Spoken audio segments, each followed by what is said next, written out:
Good morning, everyone. I am going to start a page in this journal that I got from Steph's Art Journey. And I wanted to do a little demo. If you order from me, you have probably received a package wrapped in patterned tissue paper like this. And I recently had somebody ask if they should save it and send it back to me, and it occurred to me that probably not everybody knows how I would use this and how they can use it too. Part of the reason that I send it wrapped in this is this like a little bonus art material for you to use. So I thought I'd do a quick demo. Another thing I wanted to show you is, so like this is too big and I want to tear this down. And so if you just take some water on a paintbrush and make a line with the water roughly where you want to tear, it makes it tear along that line a lot easier. So you kind of get the shape that you want. So that's my first little tip. I like to use it as a background enhancement, and you want to add a little texture, just crinkle it up. So I use matte medium gel to put this down, and once this obnoxious container is gone, I will be purchasing a smaller container of TCW matte medium gel from my friend Nina Fickett. She sells it in her Etsy shop, and I will link her below so you can, if you need to get some matte medium gel, you can head on over there. I happen to know she has it in stock. So first of all, I just put some down on the page, and then I'm gonna lay the paper down on top of it.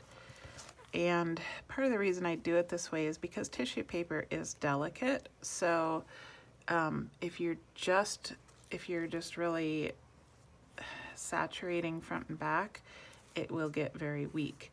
So if I lay it down first and then go over it with the matte medium gel, it tends to be,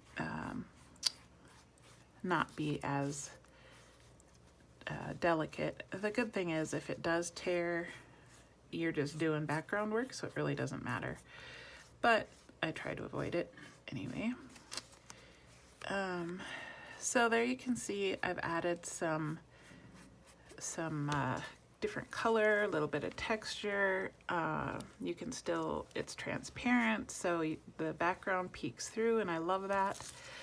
And then one of the other things that is fun to do with it, if you have maybe a little bit of a, like this piece doesn't have a lot of visual interest, so I will take a permanent ink and a rubber stamp and just put an image on my tissue paper, sorry. And then once that dries, blow on it a little bit, I can lay it down with the matte medium gel and it won't smear. And then I've got that kind of cool image on here. So like this, there you go. So that's just a couple things you can do with the tissue paper that your packages come wrapped in if you order from me. And if you guys have other ideas, feel free to leave them in the comments. I just thought I would jump on and show you super quick. And thanks for watching, and I'll talk to you next time.